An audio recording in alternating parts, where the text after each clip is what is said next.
kebetulan Ratna lebih banyak di rumah dibandingkan aktivisme keluarnya. Nah, saya kira ini yang membuat dia memainkan peran.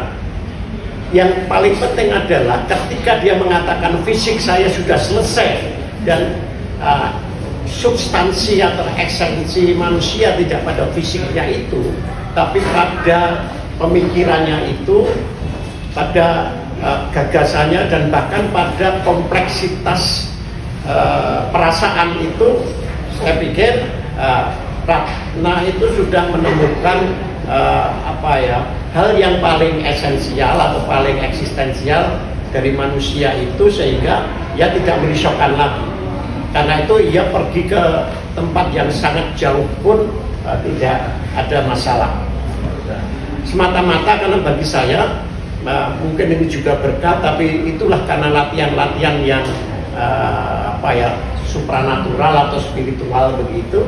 Ia tidak pernah merasakan kekurangan dari fisiknya itu, karena bagi dia kekurangan fisik itu bisa dipinjam kepada orang lain. Buktinya dia ketika menulis itu juga meminjam tangan orang lain untuk menuliskannya. Dia bercerita ketika dia tidak bisa memformulasikan satu pernyataan yang lebih konseptual, ia meminjam mulut saya misalnya. Nah, jadi hal seperti ini yang bisa dilakukan Ratna, siasat-siasat strategis itu. Nah, karena itu kalau mengatakan Diponegoro 3 itu apa sih, saya pikir bisa banyak namanya. Bisa rumah gagasan, bisa rumah pemikiran, bisa rumah komunitas, karena komunitas apapun juga begitu. Kemudian juga bisa rumah aktivisme, karena para aktivis itu juga nyaman di situ.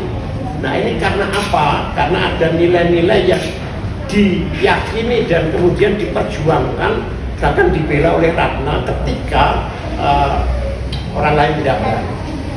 Misalnya inklusivisme, semua orang ada di situ. Jadi pada waktu reformasi itu, mulai aliran kiri sampai kanan, Pol juga di situ.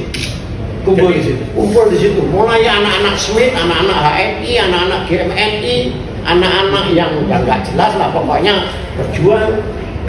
Ada buronnya tim Mawar juga di situ. Jadi begitu banyak, tetapi juga banyak intelektual, kalau boleh disebut intelektual, macam Erani, saya kok ya sobonya di situ gitu. Nah, jadi rumah itu adalah rumah yang multi peran, multi fungsi, bisa sampai pada itu. Para aktivis merasa nyaman karena juga aparat keamanan tidak menduga. Memang Ratna pernah pada genting-gentingnya reformasi itu dikutip terus, bahkan rumah itu didatangi oleh aparat keamanan, kemudian digeledah, ceritanya pada saya, tapi aparat itu kemudian pergi.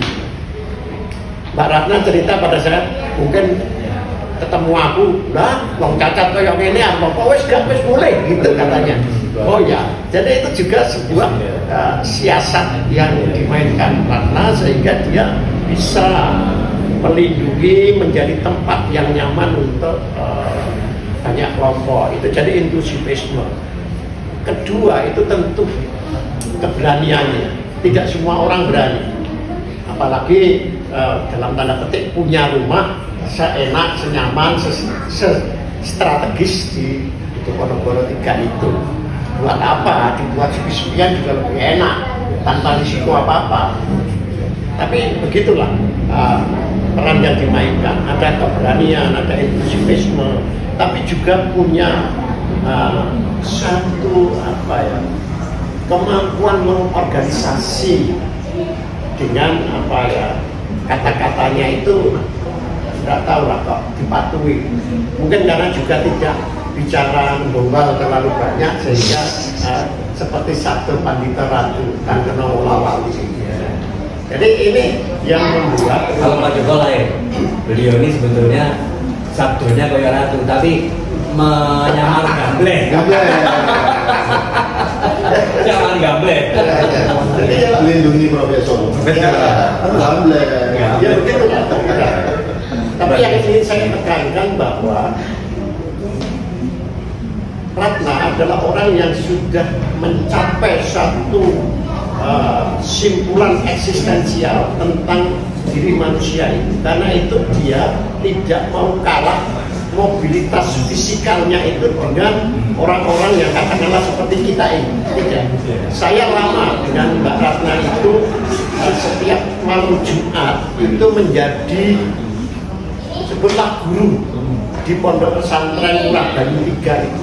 3 tahun kami bersama-sama setiap malam Jumat itu mengajar para santri tentang jurnalisme. Bahkan kemudian bersama-sama mengelola pabrik Tomboati di Pondok Pesantren Murah Banyu 3 Bulawak itu.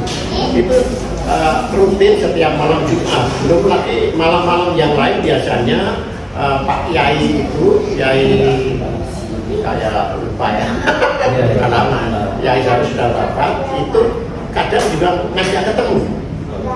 Nah, ngajak ketemu itu kan kalau sudah bertemu dengan Yai itu kami bercakap, berbincang, bercanda itu biasanya pulang menjelang subuh. Nah, itu harus segera dilaksanakan karena Pak Yai Murah Banyu 3 itu dulu punya kebiasaan yang baik, yang rendah hati, tapi saya dan Ratna itu tidak ingin. Yaitu kalau kita dipanggil, diajak ngobrol itu tidak segera datang, maka dia yang datang ke rumah. Nah, karena itu Yai pokoknya Yai pendiri Murah Banyu itu pernah datang ke rumah saya dan terlalu sering lah datang ke Mbak Ratna. Biasanya malam hari, pukul 12 malam. Nah, jadi pergaulannya, interaksinya itu sangat luas dan heterogen sekali. Kira-kira itu. Jadi kalau menurut Profesor Joko dengan niat keluarga untuk melaunching kembali rumah ini agar menjadi wadah komunikasi lagi dan sebagainya tadi sebagai aktivitas menurut Prof. Ya, itu baik, tapi pertanyaan bapaknya masihkah Ratna Indrasari itu menjadi medan magnetis yang kemudian memantik orang-orang lama yang sekarang sudah punya aktivitas baru, bahkan rumah-rumah baru itu tetap akan datang, paling tidak anak buahnya datang, kemudian punya agenda bersama. Kalau itu kita menarik beralih ke Pak Bagio ya. Apa namanya sebagai boleh memperkenalkan diri diajak Pak Beni tadi. Terima kasih itu Pak Bagio. Saya dengar beliau ini kan Pak Beni kan apa namanya sangat intens juga memperhatikan gerakan Mbak Ratna gitu ya, dan sangat concern untuk mengangkat karya-karya beliau. Gimana Pak Bagio? Terima kasih, ini alhamdulillah bisa tahu ya. Turun Mas Mardika kesempatannya. Jadi saya berangkat dulu dari Mas Malik. Ya, saya tadi mendengarkan beliau, dia apa yang menceritakan itu ya seperti itu. Mungkin Mas Malik nggak hanya ngomong ya, tapi dia menyadap ya. Jadi apa yang kira-kira begitu ya Mas Malik ya. Nah, kalau Mas Joko, mohon maaf dipanggil Mas, boleh. Kalau Ratna keluarganya nggak ada sebutan Mbak, Mas, semuanya dijamu. Saya panggil Beni, panggil Ratna, panggil Soldier, kakak jadi nggak pakai Mas. Nggak tahu ya kegantian atau ya. Baik, jadi Mas Malik seperti itu. Mungkin orang ini juga nggak terlalu banyak ngomong, tapi Mbak Ratna suka bercerita dan ketawa.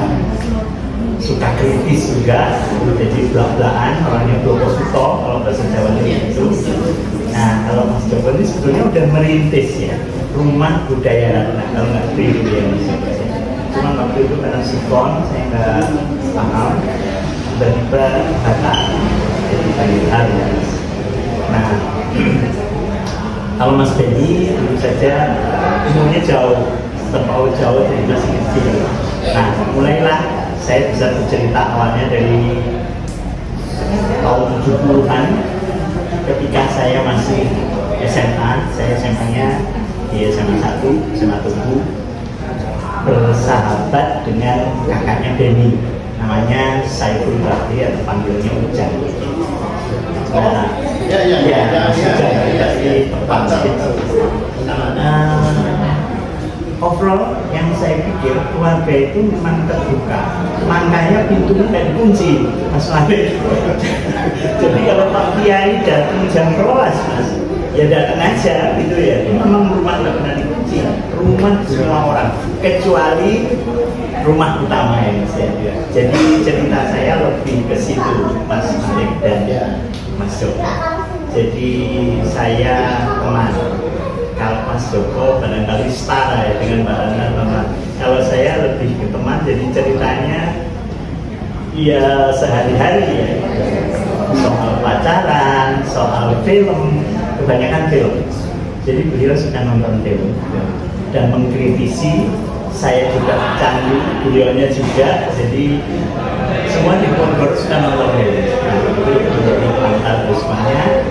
Sampai akhirnya sering tidur di Ponorogo, gak balik ke rumah, ada keluarga di sana, tapi akhirnya dari situ saya disuruh keluar dari kamar tuh kalau beliaunya lagi mau mandi, aku harus kamu keluar, ya keluar ya Mas.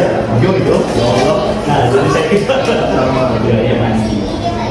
Disabilitas. Selama saya bergaul dengan Ratna, dia nggak pernah merasa ini itu ya.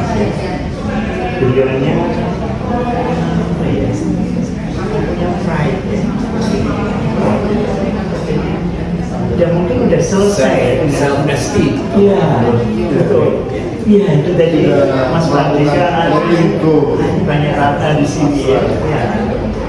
Ikhlas seikhlas-ikhlasnya. Tapi setelah itu kan ada meneh ya, sehingga 600 tadi ya Mas ya. Pada level 600 itu dia mau capai itu. Nah untuk mencapai itu dia harus doing something ya. Mungkin ya berkarya. Nah karyanya ini yang menjadi kunci. Jadi saya nggak punya definisi seperti Mas Joko nggak punya, Mas Malik nggak punya. Ratna itu unik, energetik karena karyanya banyak. Tadi pagi saya mulai menyortir yang bisa disortir dari naskah asli sampai yang sudah dimuat ratusan Mas. Jadi waktu mau berangkat susu panggil Denny, ayo wis nang budak, ya udah tak kancing orang saya baru berangkat. Gunanya nanti untuk kurator, mungkin Mas Joko yang tepat ya, ada ahlinya. Jadi bagaimana mungkin karena nanti ada mirip menurut saya kayak museum. Mereka yang datang tanpa tahu sejarah, ya Ratna aja bisa, masa saya nggak bisa gitu.